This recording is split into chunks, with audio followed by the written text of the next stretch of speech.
nous devions recevoir Philippe Carrez. Philippe s'excuse, il ne peut absolument pas être là pour des raisons un peu embêtantes, qui sont des raisons médicales tout simplement. Alors, est-ce qu'on le lit maintenant? On le lit tout à l'heure, peut-être la troisième partie, non? Tu veux le lire maintenant? On le lit maintenant, comme ça on lance le... Tango à la romaine, qui est le 4e volume de la trilogie, il s'en explique dans une petite lettre qu'on va vous lire, de la trilogie Bellonor. En fait, il y aura 2 trilogies Bellonor, dit-il, donc il y en aura 6 pour une trilogie, il est tout content de lui. Ce dont il est là moins content, c'est qu'il est actuellement à l'hôpital. Et il nous a donné une petite lettre dont nous allons vous faire lecture. Je commence. Chers tous, désolé de ne pouvoir être avec vous aujourd'hui pour participer à Obsession textuelle, mais pour paraphraser Yannick Noah, la vie a parfois des revers que le tennis ignore. Je sais, cette phrase peut paraître bizarre, moi aussi je l'ai relue 2 fois, mais comme essayer de faire de l'humour en sortant d'une anesthésie générale est un exercice que je n'avais jamais pratiqué, j'ai laissé cette phrase d'intro telle qu'elle.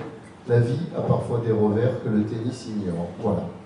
Je me faisais un plaisir de venir vous présenter mon nouveau roman, Tango à la romaine. Tango à la romaine est le 4e tome de la trilogie Bellonor, ce qui ressemble beaucoup à la recette du mandarin citron de Pagnol, avec un gros tiers de trucs, un petit tiers de machin, un 3e tiers et un 4e tiers pour bien le faire. Effectivement, une trilogie composée de 4 romans, c'est spécial, et quand vous saurez qu'en fait, ce nouveau roman Tango à la romaine est le premier d'une nouvelle trilogie à venir, ça nous donnera au final une trilogie Bellonor de 6 romans, ce qui n'est pas raisonnable pour les communicants qui vont se risquer à promouvoir le monstre littéraire à 3 jambes et 6 têtes. Donc dorénavant, je parlerai, dit-il, de la saga Bellonor. Ce sera plus simple pour tout le monde, et puis 2 trilogies à la suite, ça va bien finir par faire une saga. Tango à la romaine, comme son titre l'indique, se déroule à Rome en 1967. Continue, c'est bien, tu es bien parti. On y retrouve Pietro Bellonor, le fils du photographe de la légende de Bellonor, qui a une haine incompressible contre les Américains. Ce roman déroule son histoire sur fond de complot d'extrême gauche, de coups fourrés d'extrême droite, de la toute-puissance de la CIA sur le vieux continent. Il a pour décor les rives du Tibre, le quartier de Trastevere, mais surtout les Borgate et ces banlieues bidonvilles de la périphérie de Rome, parsemées de maisons du peuple cocasses. Les protagonistes figurent un peu les prémices des Brigades Rouges, mais comme vous le lirez, ils ne sont pas très au point dans leurs opérations de déstabilisation du monde moderne. Jusqu'au bout. Vas-y. Ce premier tome de la nouvelle trilogie est écrit pour que les lecteurs qui ne se seraient pas précipités sur la première trilogie ne soient pas paumés. On démarre vraiment un nouveau cycle d'histoire, avec pour base les descendants de la famille Bellonor, croisés dans le dernier roman, La légende Bellonor. L'humour et le décalage sont également plus présents que dans les précédents opus, ça j'en atteste, parenthèse. Mais mes personnages sont picaresques, l'ambiance italienne y est très présente, et vous aurez même droit à un détour par les États-Unis dans les tourments de la guerre du Vietnam. J'espère que ce nouveau roman vous plaira comme la trilogie vous a séduit, et je vous rappelle également que les éditions de l'Aube, où sort ce livre, ressortent également mon très beau roman Enclave dans une collection dédiée. Je sais que pas mal d'entre vous le recherchez ce titre. Voilà, je vous souhaite une bonne séance avec mon cousin Serge Scotto, et on se revoit dès que je suis remis sur pied, j'espère vers la mi-février. Bonne journée à tous, nous dit Philippe Carrez. Il finit par une petite blague. Oui, une petite blagounette dans laquelle il dit, et pour ceux qui s'inquiéteraient de ma santé, parce que la question va forcément être posée, une blagounette à 2 balles. Il a dit quoi, le docteur? Un Capricorne de la Loire? Un Taureau du Rhône? Non, il a dit un cancer du rein. Voilà, pour ceux qui ont compris. Ah, bon, ouais, donc merci à Philippe d'avoir au téléphone. Sous son lit de douleur, on a écrit ce petit mot. Hein. Voilà. Il vous embrasse tous, il vous souhaite bonne année. On va donc commencer. Damien Bouticourt vient d'arriver, et comme effectivement nous sommes ici depuis 4 années maintenant, c'est la 4e année, et pour la 26e fois dans ce lieu que nous prête Damien Bouticourt, qui dirige la librairie Maupetit, qui fête ses 100 ans. Pas Damien, mais la librairie. Et donc Damien Bouticourt va nous en parler 2 petites secondes. 1979, c'est le moment où Ernest Maupetit rachète la librairie à Joseph Carbonel. En fait, l'emplacement de la librairie est plus ancien. La librairie des Salés avait été fondée par Joseph Carbonel en 1882. Et on a très peu de documents qui attestent ça. Et voilà. Donc en fait, la librairie Maupetit, c'est 1919. Et vous trouverez en bas, il y a pas mal d'événements qui vont émailler toute l'année, répartis en 3 moments forts en fait pour éviter que les gens s'épuisent. Ça commence à partir de samedi 19 avec Valentine Gobi, qui est la marraine de cette édition-là. Et puis l'après-midi, il y a une rencontre sur la création littéraire. Le 26 janvier, il y a une rencontre sur l'urgence d'écrire. Et le 2 février, une rencontre sur l'illustration en bande dessinée et jeunesse. Voilà. Nous avons aussi le 24, jeudi 24, une rencontre avec Sophie Calle, qui est vraiment une photographe de renom. Je n'en ai pas besoin de parler vraiment très longtemps. Voilà, toute l'année, il se passera des choses ici. Vous avez les programmes disponibles. Il y aura aussi des obsessions textuelles qui se suivront. On fait tout ça en partenariat avec la Marelle notamment. Et on est très content, quoi, même si c'est un peu fatigant parfois, de préparer tout ça. Merci à vous en tout cas et bonne rencontre aujourd'hui. Bon, merci Damien et pour la librairie, très bel anniversaire. En deuxième partie, nous recevrons Serge Scotto qui vient aujourd'hui nous parler d'un ouvrage qu'il a sorti récemment chez Jean-Marie Desbois qui s'appelle Des Shintok en Provence. Et puis aussi, je crois, de ta BD, de ta participation à Flux Glacial avec les cagoles. Alors ça, j'espère que tu as apporté un exemplaire de Flux Glacial pour qu'on puisse te montrer. Tu l'as? Non, tu l'as pas. Bon. Parce qu'on est dans une librairie, c'est pas dans une kiosque. Voilà, alors il faut vite que quelqu'un ait acheté le Flux Glacial du mois pour en parler. Des petites recommandations avant, des petites choses et des dates à retenir. J'ai vu ce matin passer sur les réseaux Facebook que le vendredi 18, c'est le vendredi prochain, il y a une rencontre avec des auteurs qui ont participé à un ouvrage qui s'appelle Marseille en 3013. Voilà, The Gunback Collection que dirige Patrick, donc tu as mis... Oui, ça va se passer à la Maison de Buon. La Maison de Buon, c'est à la rue Grignan, 86 rue Grignan. C'est attenant à un restaurant qui s'appelle Madame Jeanne. C'est un très bel endroit d'exposition. Alors, on fait une expo de photos sur Marseille. Marseille de 2013 à 2013, Utopie, enfin, le titre exact, je ne l'ai plus, c'est quelque chose comme ça. Et ils nous ont proposé de venir participer à la journée en dédicaçant le livre Marseille en 3013. Donc il y aura quelques auteurs du livre qui seront présents. Et probablement une projection aussi d'images, l'image de la couverture, parce que l'image de la couverture faisait partie de toute une série d'images que le collectif 3013 avait demandé à des artistes marseillais qui avaient été placardés en bâche 4x3 sur la rue de la République. Et on a toutes ces images, ils les ont, elles seront projetées aussi.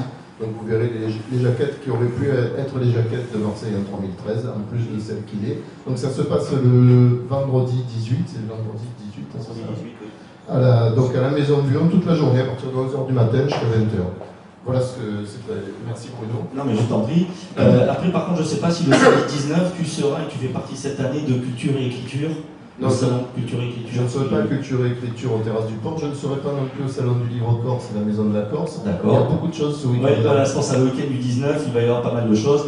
Le Salon Culture et Écriture, qui en est à sa 4e, 5e ou 6e édition, sera donc pour 2 jours, le week-end du 19-20.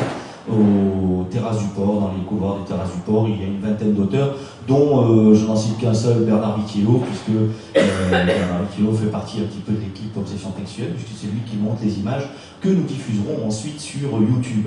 Là, on est diffusé grâce à la gentillesse d'Hélène sur YouTube Live, enfin sur Facebook Live, sur le site de l'Écrit du Sud, et puis l'émission sera montée. Obsession Textuelle. Donc, tu es sur Obsession Textuelle, oui.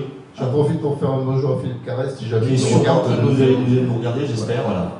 Et notre nouvelle camérawoman, Christine, qui nous filme, voilà, qui fait très bien, c'est bien. Bon, ensuite, les petites choses à dire, ben, c'est tout. J'ai deux dernières choses à vous annoncer. Une, c'est n'oubliez pas que nous avons depuis des années créé l'association L'Écrit du Sud et que nous avons une superbe carte de membres. Voilà, c'est 5 € l'adhésion à notre association pour soutenir tout le travail que nous faisons, Patrick, moi et les autres. Et avec ces 5 €, ça nous permettra de leur payer un café pour les remercier. Juste, je voudrais parler parce que non, mais on est tous impliqués plus ou moins dans d'autres associations. Et moi, je fais partie, Patrick aussi en fait partie, on en fait un peu partie, d'une association qui s'appelle l'Entre Parenthèses. L'Entre Parenthèses, c'est une association qui crée des ateliers d'écriture, des séjours d'écriture L'année 2019 démarre, le premier rendez-vous de l'entre-parenthèse sera le week-end du 13 et 14 avril. Un séjour en Haute-Provence, 48 heures, où seront dispensés 4 gros ateliers d'écriture sur ce qu'on appelle le nature writing, c'est-à-dire voilà, écrire en pleine nature, une thématique qui commence à être un petit peu chère aujourd'hui, une espèce d'écrire en mode détox. Et là, vous aurez la possibilité, en allant sur le site www.l'entreparenthèse.com, l'entre avec un A, vous aurez tous les renseignements, le coût, etc. Et puis surtout, vous pourrez apprendre, je vous le dis tout de suite, qu'il y aura un jeune auteur, une jeune auteure, qui est très, très en vue en ce moment, qui a sorti un roman et qui s'appelle Laurine Roux. Et elle a sorti un roman aussi, voilà, qui s'appelle Une immense sensation de calme. C'est voilà, écrit en pleine nature, Laurine Roux. C'est aux éditions du Sonneur, l'édition du Sonneur. Elle sera présente pendant les 48 heures du séjour en écriture pour travailler avec vous, pour travailler avec les gens qui se seront inscrits. Oui, donc, salut Philippe. Voilà, Philippe est là, Philippe nous regarde, donc tout le monde fait un coucou. Il a un grand bravo à Philippe Carrez. Un grand bravo, j'ai dit. Non, personne.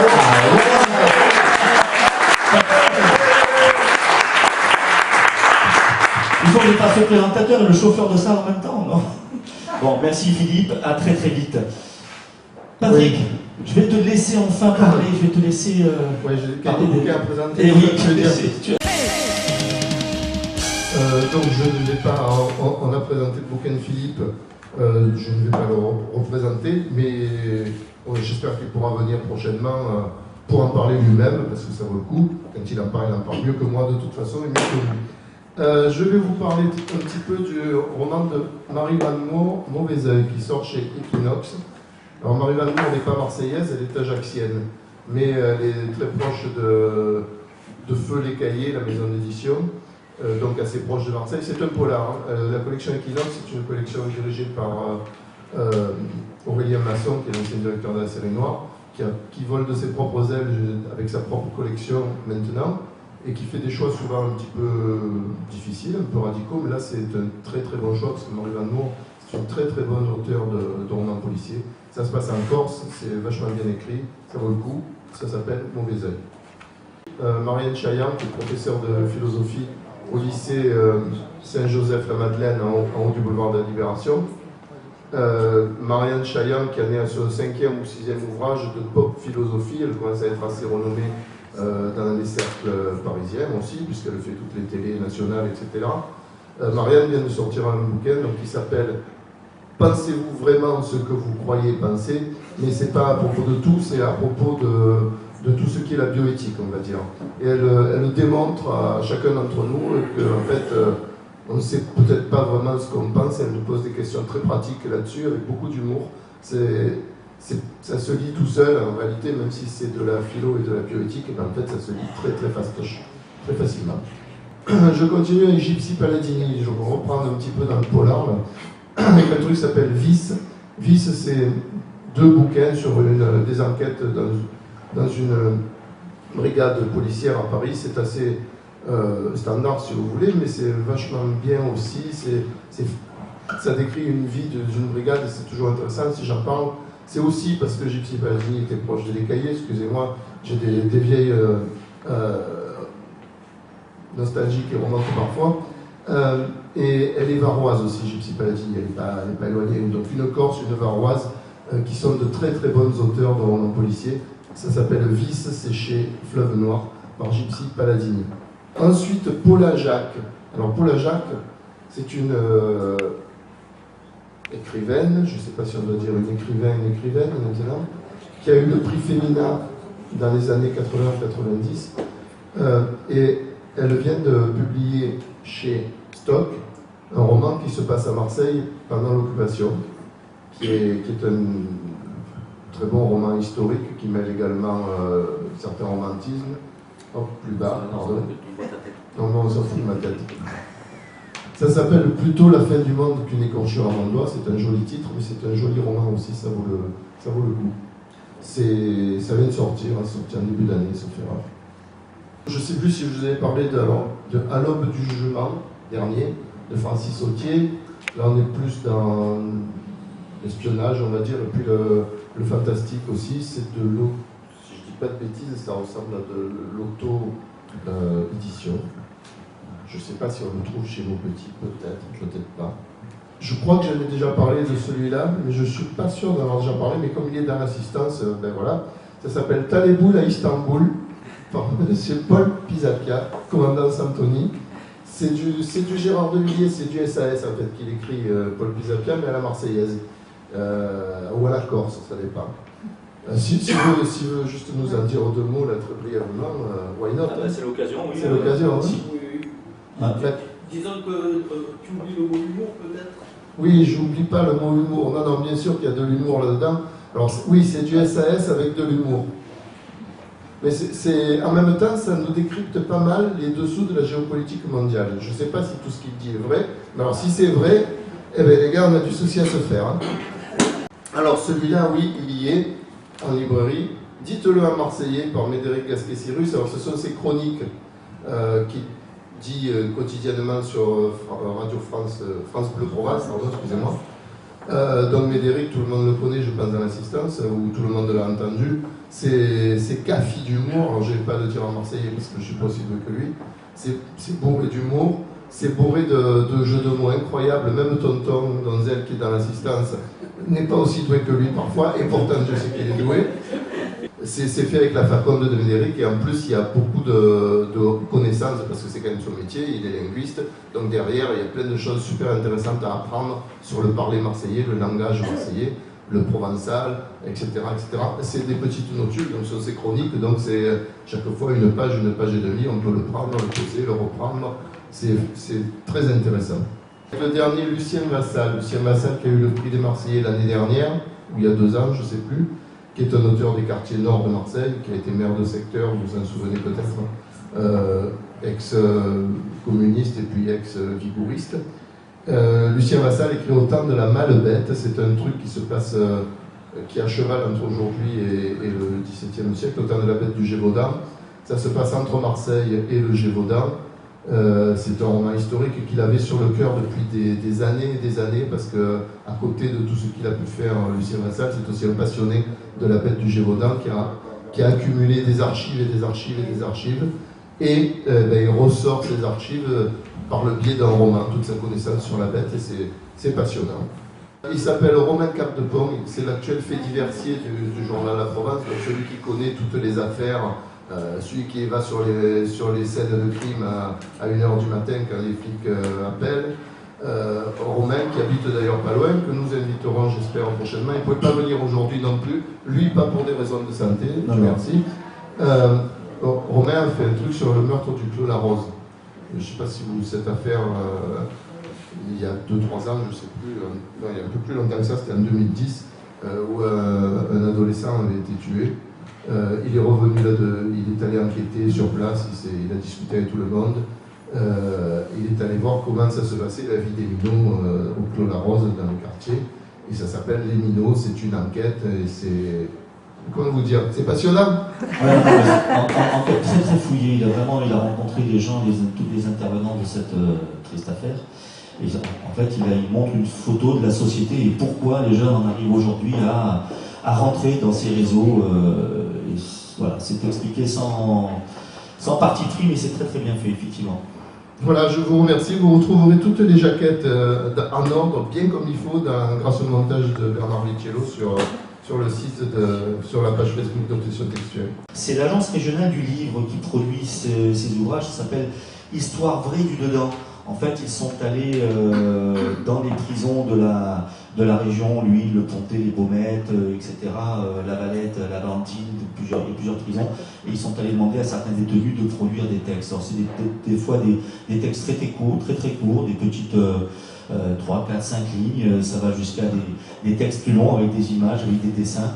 Ce sont 2 très beaux ouvrages. Alors là, ce que j'ai, celles-là, ce sont les 2 dernières années.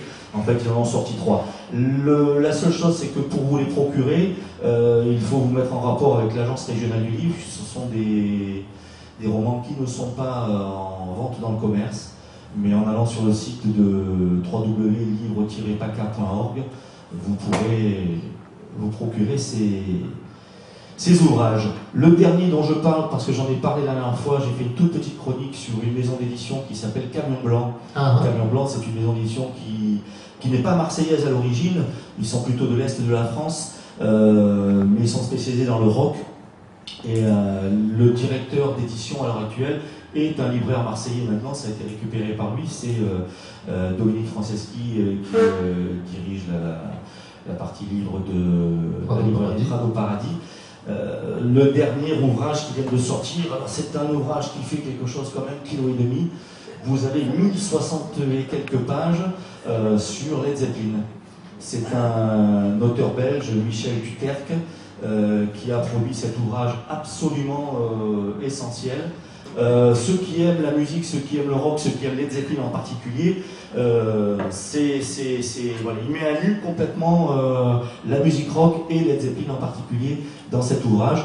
Les éditions Camion Blanc ont sorti près de 400 ouvrages en une dizaine d'années, donc il y a un très très beau catalogue. Voilà, si vous êtes passionné de musique, foncez. Par contre, on les trouve aussi très difficilement en librairie classique, vous les trouverez plutôt dans les réseaux de disquaires indépendants.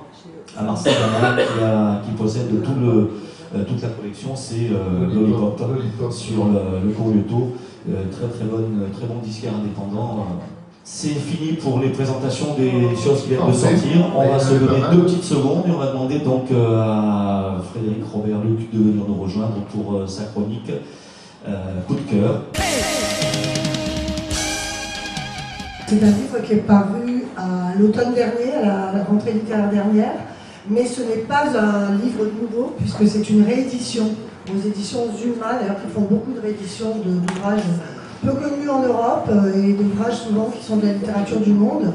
Donc ici c'est un livre qui s'intitule « Mets leurs yeux d'Ardais sur Dieu », très proche du titre original américain, qui a été écrit par Zora Neale Hurston. Une écrivaine qu'on connaît, je pense, assez peu en France, mais qui est très renommée, une écrivaine afro-américaine, qui est très renommée aux États-Unis, où elle est entre autres encensée par Toni Morrison, excusez du peu, et Zadie Smith aussi, qui la trouve vraiment, bon voilà.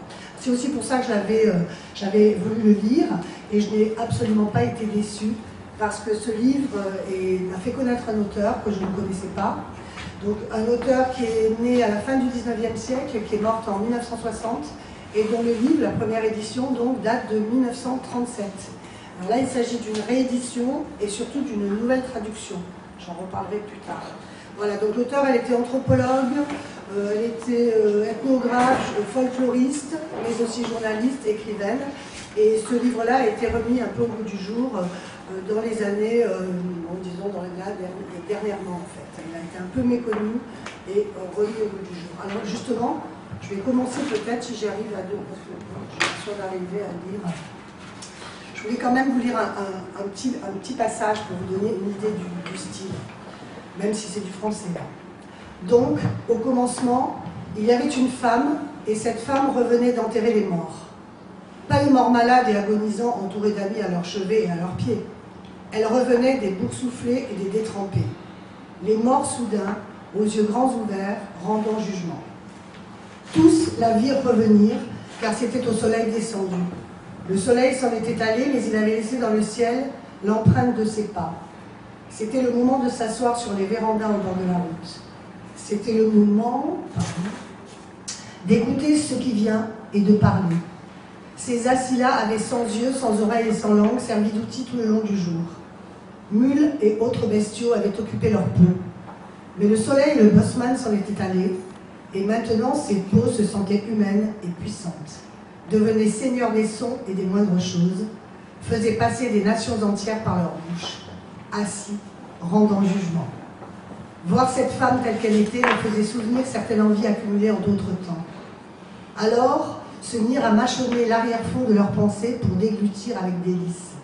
Firent de leurs interrogations des assertions brûlantes, de leurs rires des armes meurtrières, une cruauté de masse. Les humeurs prenaient vie, les mots marchaient sans maître, déambulant ensemble comme les harmonies d'un même chant. En fait, cette femme qui revient, elle s'appelle Janie May Crawford, et en fait, à la nuit tombée, elle va se réinstaller dans sa maison qu'elle avait quittée pour un certain temps, et elle va manger le plat de riz mulatto que lui a apporté sa meilleure amie, qui s'appelle Feli, et elle va lui raconter. Elle va lui raconter sa vie, donc tout le roman est un très long flashback où elle va raconter sa vie, ou plutôt ses vies. Elle a été élevée par une grand-mère très dévote et religieuse, mais qui a connu l'esclavage, et qui va lui demander, enfin, qui va vouloir que sa petite fille ne soit pas justement comme elle, et qu'elle trouve une certaine indépendance, une certaine liberté. Pourtant, elle va l'obliger plus ou moins à se marier très jeune avec un homme qu'on désigne par le prénom de Logan, le vieux Logan dans l'histoire, qui va un petit peu l'utiliser comme une domestique améliorée, et même pire. Elle va très vite sortir de ce premier mariage grâce à Joe Starks, qui va l'emmener avec lui dans une autre ville. Mais Joe Starks, il est très ambitieux, très bon commercialement, très doué pour les affaires et aussi pour la vie politique. Et au bout d'un moment, elle va quand même s'ennuyer avec cet homme-là, jusqu'à ce qu'elle rencontre celui qui sera son grand amour, qu'on ne connaît que sous son surnom de Tea Cake, qui est un petit jeune, plus jeune qu'elle, qui est un peu bad boy, un peu joueur, un peu, bon voilà, mauvais garçon, mais il va l'entraîner sur les routes avec lui, ils vont aller chercher, ils vont aller travailler, faire du travail saisonnier jusqu'à, je ne vous raconte pas trop si vous voulez le lire, jusqu'à une catastrophe qui fait qu'elle revient au début d'entre les morts.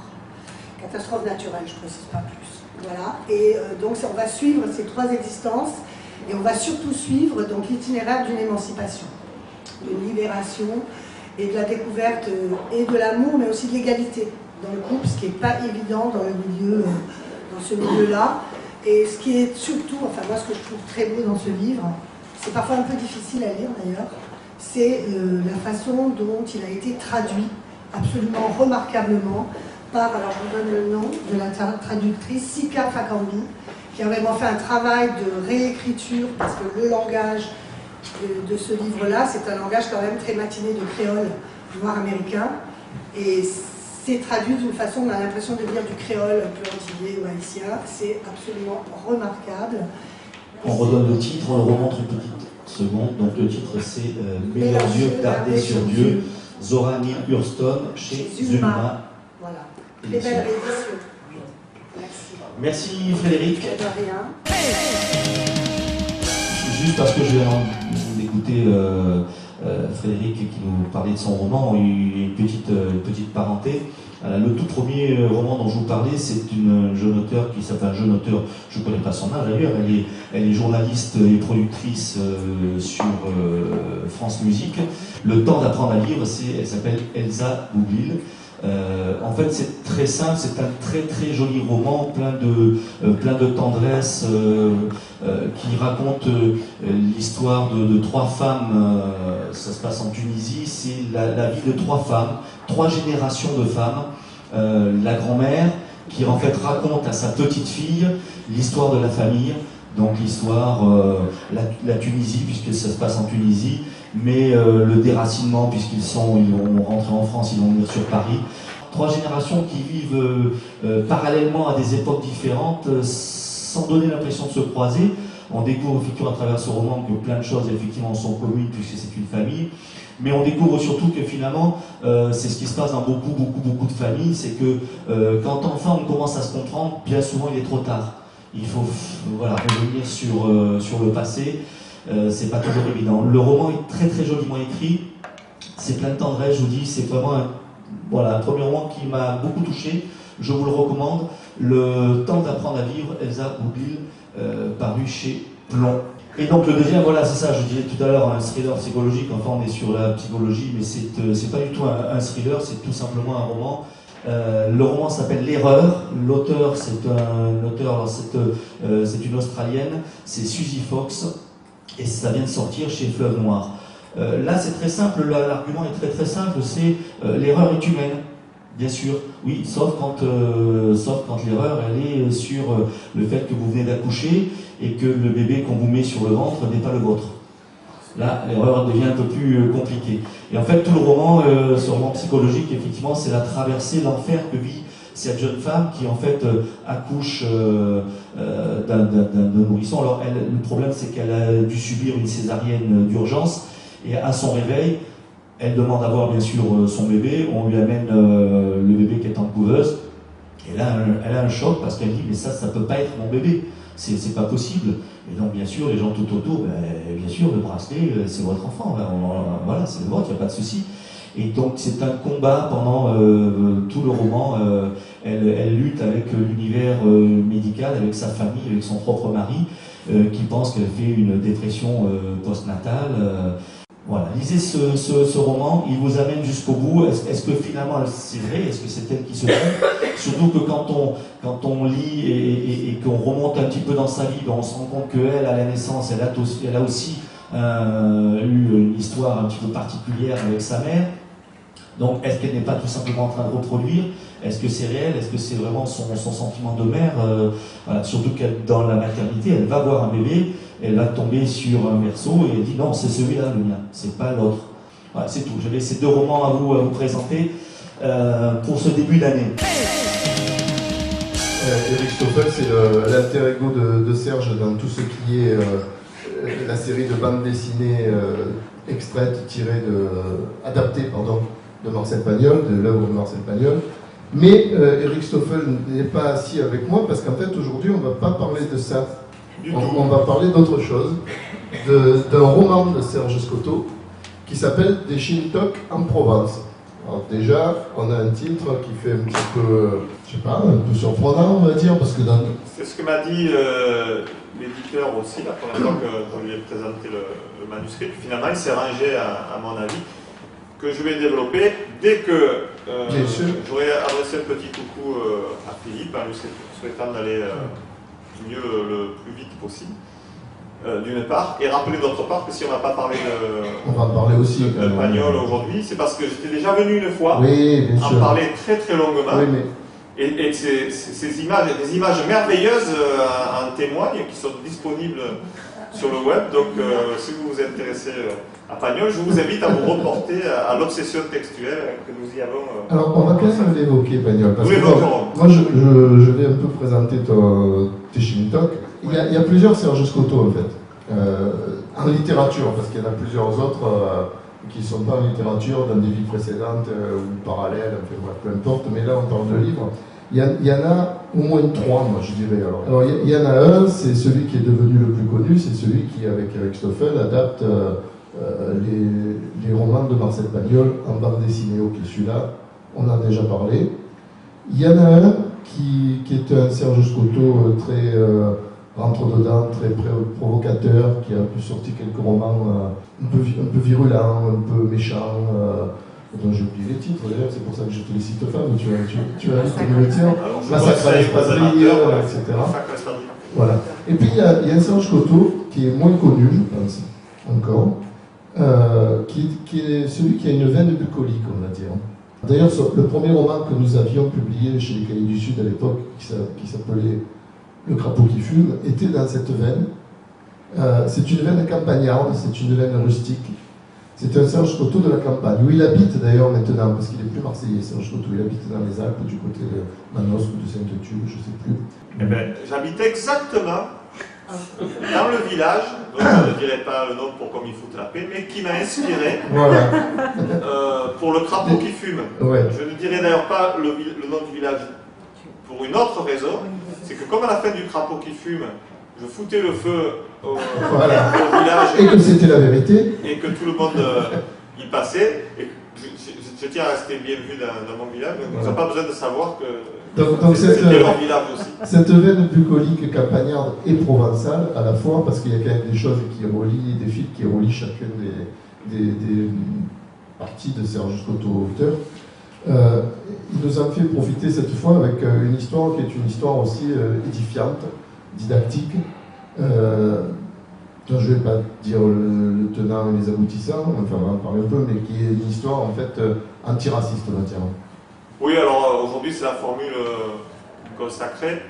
Alors moi qui suis un peu anti-politiquement correct. Oui, là tu l'es finalement. Voilà. Étrangement, tu es assez politiquement correct dans ce livre. Dans ce livre, je suis resté politiquement correct, mais j'espère qu'il ne se limite pas au fait que je sois resté politiquement correct. C'est une fable antiraciste parmi d'autres points de vue humanistes que j'y développe.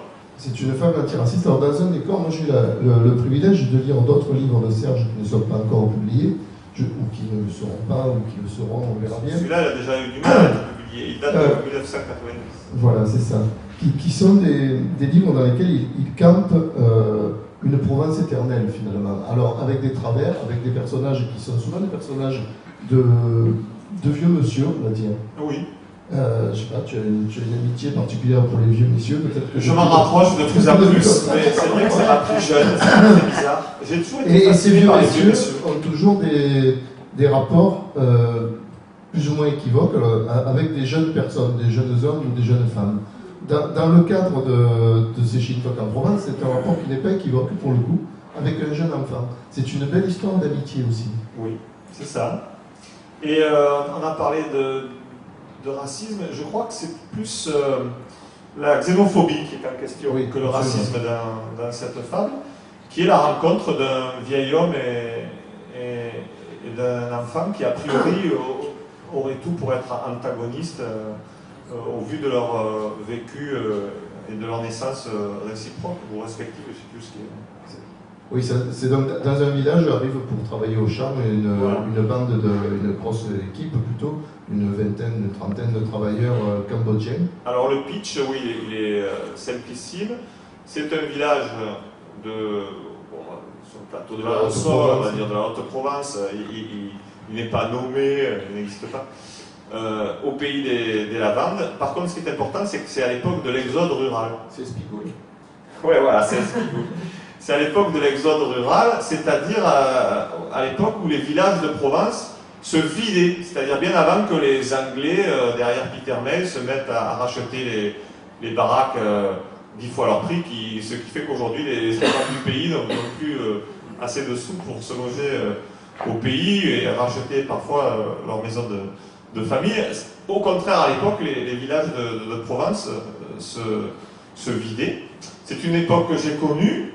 Dans la maison où j'habite aujourd'hui, puisque effectivement, je me suis souvent inspiré de mon vécu à la campagne, et j'habite aujourd'hui dans une maison que j'ai rachetée, qui était celle un peu comme les Pagnols, qui pourraient venir, qui était celle que mon père et mon oncle louaient pour les vacances, parce qu'il faut vous rappeler qu'à l'époque de l'exode rural, ça ne coûtait rien, et c'était le privilège des pauvres, du prolétariat, hein, d'avoir une résidence secondaire, ce qu'on appelait une maison de campagne. C'était dans les moyens d'à peu près tout le monde. Et les villages des Basses-Alpes, devenus Haute-Provence notamment, mais même du côté de la Côte Bleue, hein, ça ne coûtait rien, à Suez-la-Redonne ou à Carreau. Moi j'avais des copains qui ont les parents louaient des cabanons très facilement. C'est-à-dire qu'en fait il y avait toutes ces maisons, et les villages qui étaient quasiment vides la semaine se remplissaient de Marseillais le week-end, ou un cabanon. Le roman lui se passe en 75, un peu plus haut, au pays des lavandes, et donc le maire du village décide, pour faire revivre le village, d'importer, en quelque sorte, une population d'immigrés cambodgiens, des réfugiés politiques. Hein, ce sont des Cambodgiens qui ont fui le régime des Khmers rouges de Pol Pot. Donc ils sont pour les villageois des Shintok. Ils sont pour les villageois des Shintok. Et c'est pour ça qu'on a gardé le titre avec ce mot péjoratif des Shintok, parce que c'est le mot que tout le monde employait pour désigner comme ça, de façon très large, les Asiatiques. C'était tous des Shintok, on ne cherchait pas à comprendre plus loin. Et effectivement, dans ce village de Provence, c'est la première fois qu'ils voient arriver des Shintok. Le but est de rouvrir la lavanderie et de faire refonctionner le village autour de la lavanderie, qui est le plus grand domaine du village.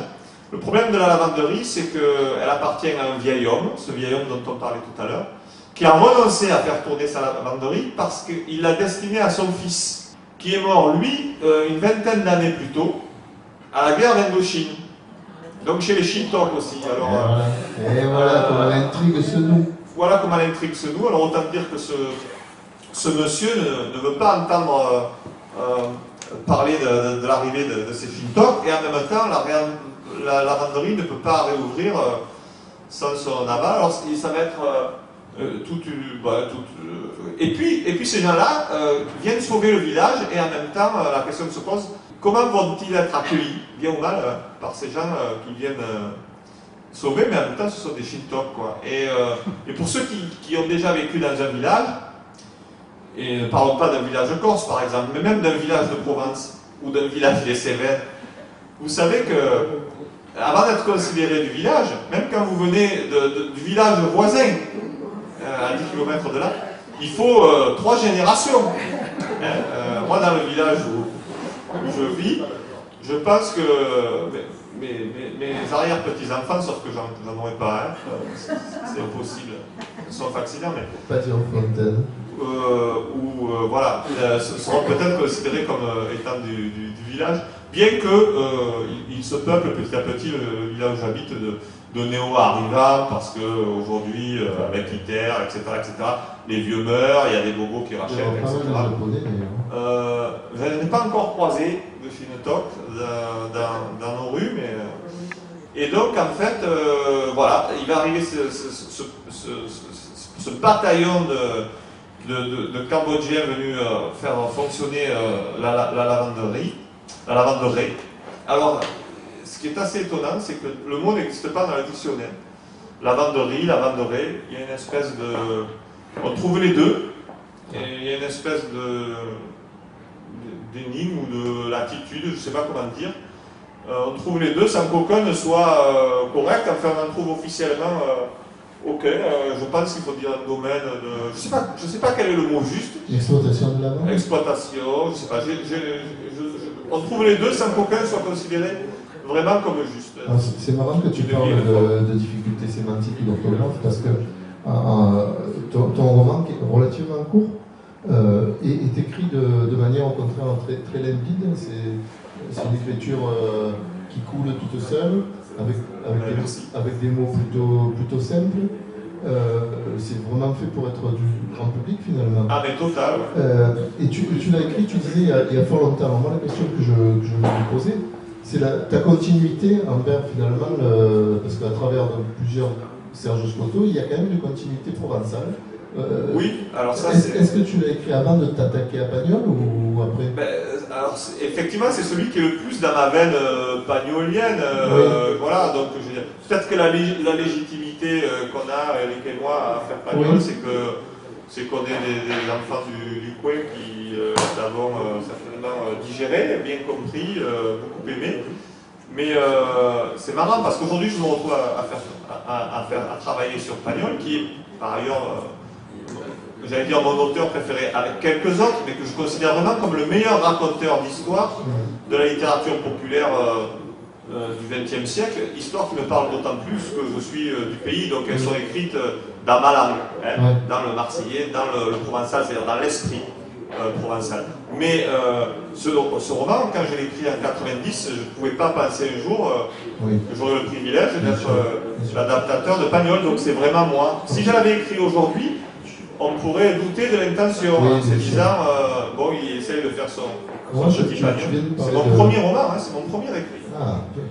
Tu viens de parler de langue en revanche, et tu as amendé en disant esprit, parce qu'effectivement, c'est écrit en provençal si on veut, mais c'est écrit 100% en français. Tu n'utilises pas ou extrêmement peu de mots du parler local, de patois, de provençal, de marseillais. Très rarement, je peux le faire exprès dans les dialogues, par exemple. Après, je me méfie du folklore. Il m'arrive encore d'en utiliser par accident, parce que j'ai découvert que je parlais, ce parler marseillais, sur lequel Médéric a fait un livre, ça va. Ben nous, c'est notre parler de tous les jours, donc on le trouve absolument normal. Et moi, j'ai découvert que j'utilisais ce parler-là en croyant que c'était du français. Le jour où j'ai écrit des livres, en envoyant mes manuscrits à des éditeurs qui m'ont répondu qu'ils n'étaient pas en français. Tiens, dans Le Crapaud qui fume, le premier roman publié chez les Cahiers du Sud, un éditeur merveilleux que nous regrettons tous, et je le dis sincèrement, je me souviens à un moment donné, ils sont sur un vélo, donc je dis qu'ils le chalent à vélo. Et bien le mot chaler n'a aucun équivalent en français. Alors moi je veux bien qu'on le corrige. Une petite maison dans la montagne. Ouais, c'est bien, petite maison dans la montagne. Je veux bien qu'on le corrige autrement, mais le problème c'est que, vous voyez, l'intelligence de l'esprit marseillais qui va inventer des mots qui sont nécessaires à notre usage, mais que l'esprit français et les belles lettres n'ont pas encore inventé. Il y a des tas de mots comme ça. Le parpaing, le kéron, par exemple, vous voyez. La pile, c'est les pieds, etc. Oui, alors ça me fait penser à ma mère qui était parisienne, qui était une pièce rapportée à elle-même. Lorsqu'elle a aménagé chez sa belle-mère, après avoir épousé mon père, M. Scotto, par une sorte d'accident de la vie, parce qu'ils se sont rencontrés en faisant du camping à la Calanque d'Anvaux. Ta maman, c'était Madame Pitoiseau, c'est ça? Ma maman, c'était Madame Pitoisé, ce qui veut dire putois en bourguignon, elle était une vieille famille bourguignonne.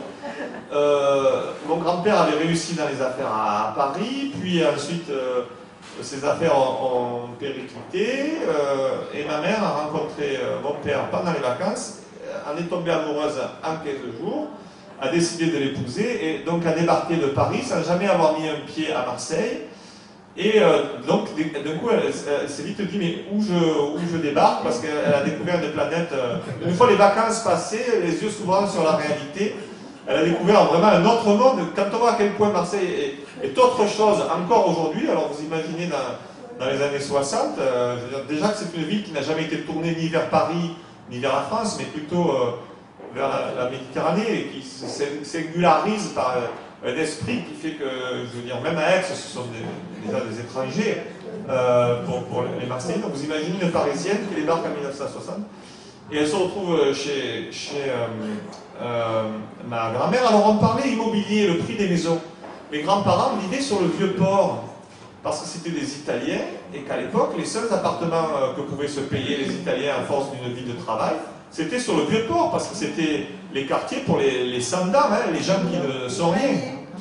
Ça valait rien sur le Vieux-Port, c'était les vieux immeubles de l'Arsenal des Galères. Aujourd'hui, ça vaut une fortune, mais à l'époque, ça ne valait rien. C'était considéré comme des immeubles pourris. Bon, ces gens-là, tous ces Italiens étant tous charpentiers et maçons, tout ça tenait à peu près debout, ce qui fait que ceux-là ne se sont pas effondrés, malgré qu'ils soient bien plus vieux que les immeubles quand même récents du quartier Noël.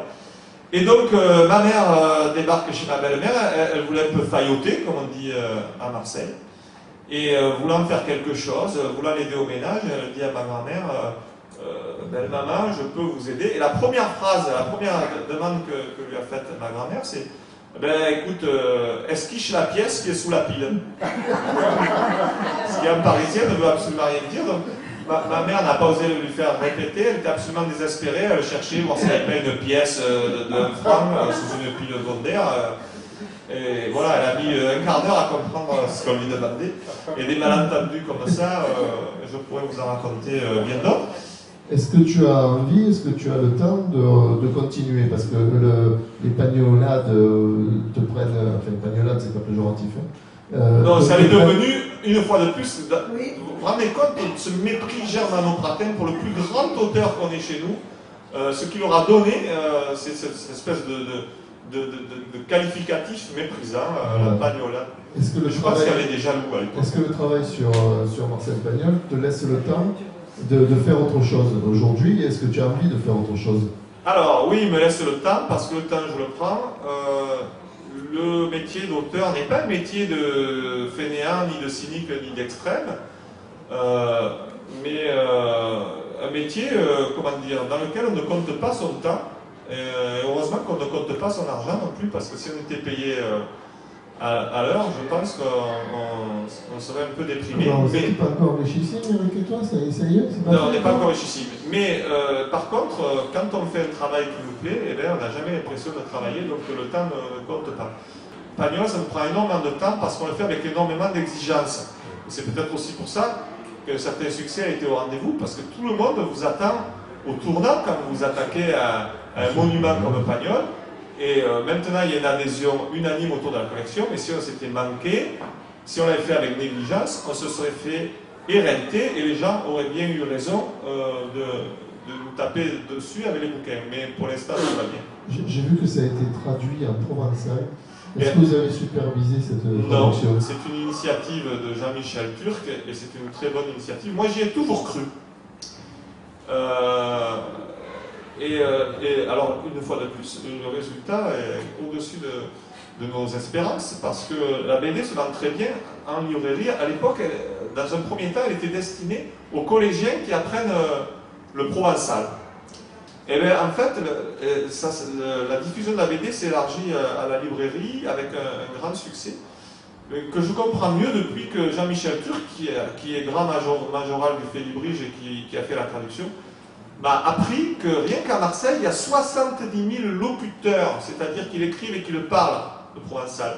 Et à l'échelle du grand département ou de la petite région, ça fait à peu près 140 000, ce qui est énorme. Ça me paraît énorme, on va faire un test. Est-ce qu'il y en a dans cette salle qui parle le provençal? Oui, ben voilà, 0. Allez, voilà. Voilà. Et ben les 69 999 autres, je ne sais pas où ils sont. Mais en même temps, depuis que je suis petit, je vois sur FR3 une émission qui s'appelle Vaki, où le type interviewe en provençal, des gens qui lui répondent en provençal, et je me suis toujours demandé où les trouver, des garagistes, des boulangers. Alors bon, il faut bien qu'ils existent, ces gens-là, ils n'apprennent pas le provençal rien que pour faire semblant de parler provençal. Non, ils n'ont pas un prompteur dans la garrigue quand ils se promènent. Est-ce que quelqu'un a une question à poser à Serge, soit sur les Shintok en Provence, soit, puisqu'il est lancé éventuellement sur ma la BD, la soit éventuellement sur des tas d'autres choses, soit sur son côté punk, etc. On peut parler des cagoles aussi. Oui, c'est vrai, on va parler des cagoles. Pas une question, mais une précision. La lavanderie, c'est comme une orangerie ou une roserie, c'est un endroit où il y avait la lavande, alors que la lavanderie, c'est une buanderie. Et on fait quoi avec de la lavande dans une buanderie? Donc on est la lavandière à l'époque, et la lavandière. Voilà. C'est ça. Le mot lavande, et ça vient de lavande, et l'italique, on veut dire laver. Il nous faut parler d'autre chose, absolument, parce que je disais qu'il y a plusieurs Serge Scotto en commençant cet entretien. Effectivement, il y a un Serge Scotto punk, on n'en a pas trop parlé, mais punk aussi un petit peu, mais dans ses écrits aussi. Et puis il y a encore un autre Serge Scotto maintenant, c'est celui qui écrit une autre BD, qui scénarise une autre BD dans Fluide Glacial, et qui est celle-là est carrément marseillaise, au-delà, plus que provençale, elle est purement marseillaise. C'est à nouveau l'esprit. Voilà, c'est plus que l'esprit. À Marseille, mais elle est marseillaise. C'est quand je vais vous dire le titre, c'est marseillais. C'est les cagoles. Alors, Soraya, il y a 3 cagoles d'aujourd'hui à Marseille. Et c'est à mourir de rire, c'est dans le Fluide Glacial, c'est sur tous les mois. Alors le dernier épisode, il raconte quoi? Alors le dernier épisode s'appelle La maladie de Boubouline. Et il se trouve que Boubouline, d'un coup, commence à dire des choses qui font halluciner ses copines, Marjorie et Soraya. Et donc elle l'amène chez le professeur Frank Weinstein, spécialiste de la femme, pour la faire ausculter, et puis il se rend compte qu'elle a attrapé le FMI, Féminis Misandrus Insupportabilis, qui est un virus qui rend les femmes folles. Est-ce que c'est grave, docteur? C'est radical, et dans les cas extrêmes, ça peut les rendre folles. FOL.LES. Voilà. Et en fait, c'est une tranche de féminisme pur, que ces 5 épisodes consacrés à la maladie de Boubouline. Quand je dis de féminisme pur, c'est qu'à la fin on sait qu'elle est guérie parce qu'elle fait brûler son... alors ça se finit comment? Donc je ne vais pas vous dire tous les symptômes qui sont les symptômes du féminisme radical que le professeur Frank Weinstein va soigner. Mais finalement, quelques temps plus tard, Marjorie et Soraya rejoignent Boubouline, elle la retrouve en train de faire un étrange barbecue dans son jardin.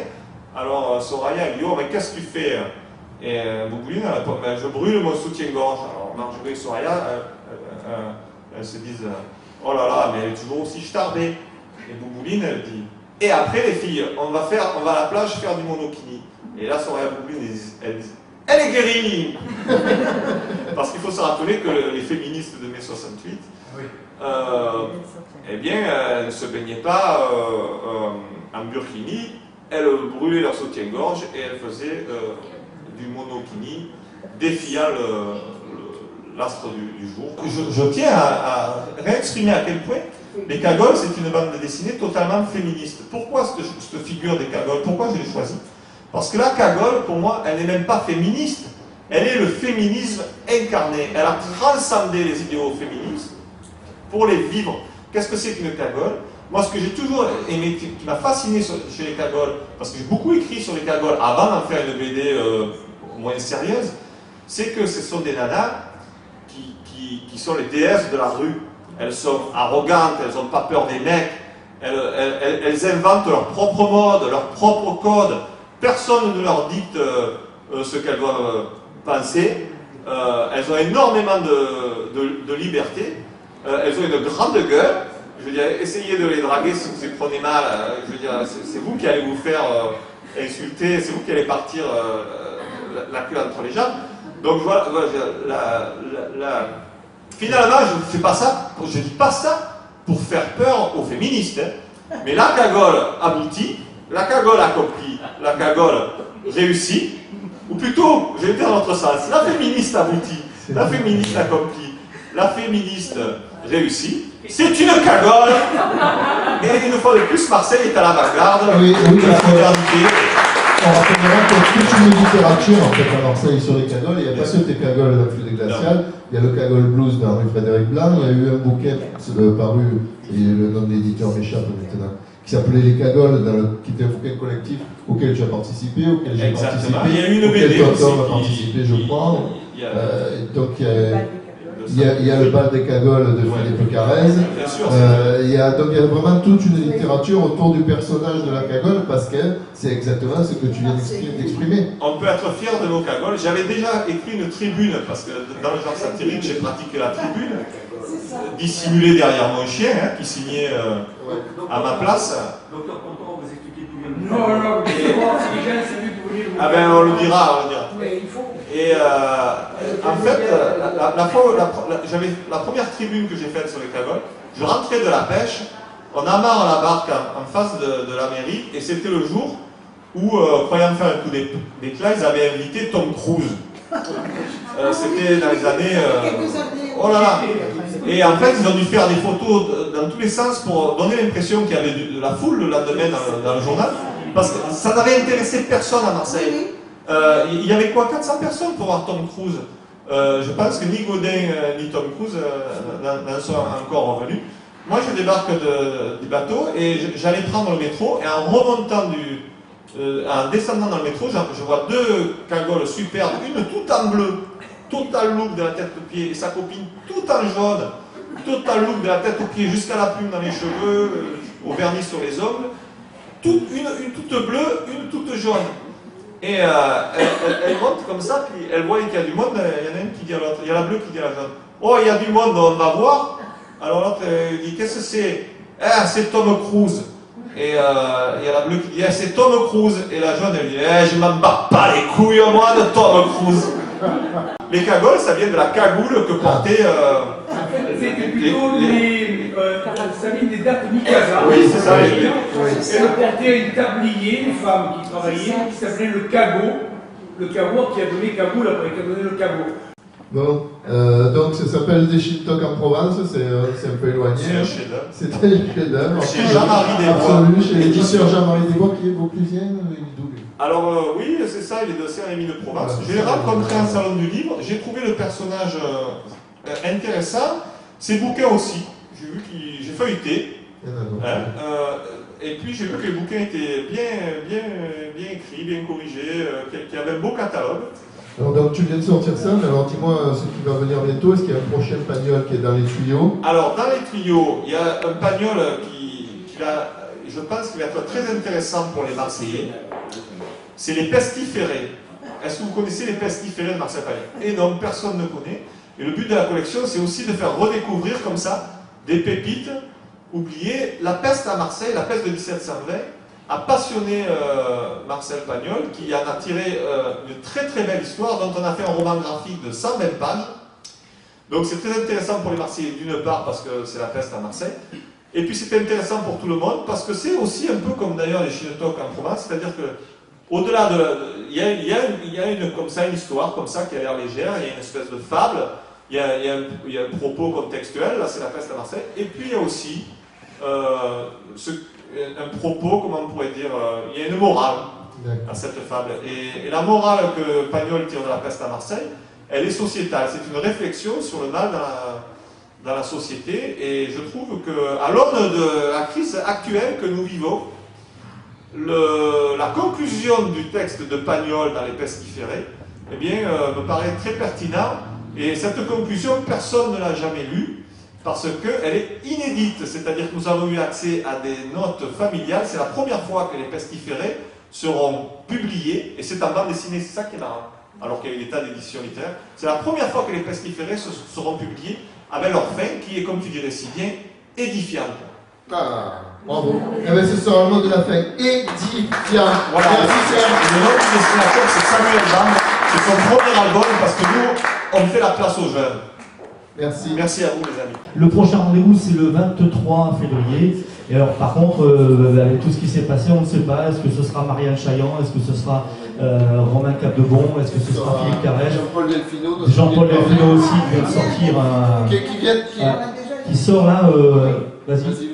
Non, voilà. Il sort un ouvrage qui, en fait, ce sont des contes et légendes du Brésil, entre le Brésil et la France d'ailleurs. C'est un mélange des deux, et ça sort aux éditions Gossin. Le mélange des trois, les côtes amérindiennes, c'est ça, amérindien, africaines, du Brésil.